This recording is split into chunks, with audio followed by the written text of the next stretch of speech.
ছাত্ৰ-ছাত্ৰীসকল আজি আলোচনা কৰিম ক্লাছ 9 ৰ অনুশীলনী 2.5 ৰ 11 নম্বৰ প্ৰশ্নৰ পৰা 11 নম্বৰ প্ৰশ্ন দিছে 27x³ + y³ + z³ - 3xyz ৰ উৎপাদক বিশ্লেষণ কৰা এটোৰ উৎপাদক বিশ্লেষণ কৰিব লাগে গতে 27 মানে কি লিখি দিম 3x³ মানে 3 টো 3 বাৰ পূৰণ কৰিলে কিবা 27 x টো 3 বাৰ পূৰণ x³ প্লাস বাকিখিনি তো সেম আছে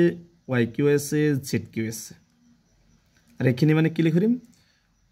3x² সূত্রটো কি আছিল 3x² y z 3 মানে 3 আছে 3x তাৰপিছত a মানে 3x এটা 3a b c মানে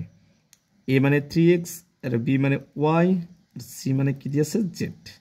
মানে 3 3 9 9xyz এখানে এটো অভেদ নাম্বার কিমান পড়ছে 8 নম্বৰ অভেদ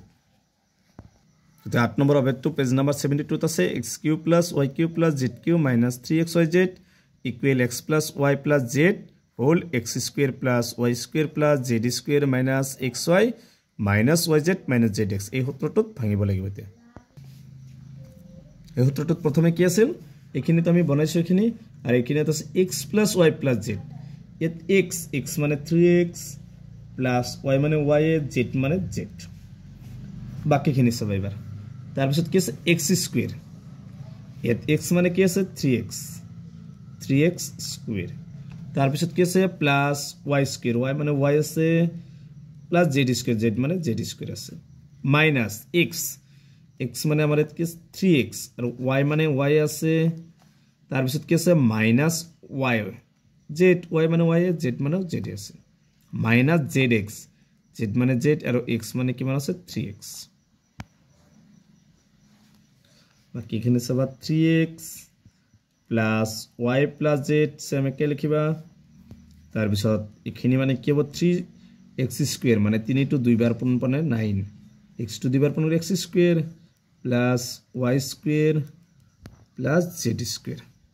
তাৰ পিছত এখানে কি হ'ব 3 তার পিছত আছে লগত কি আছে xy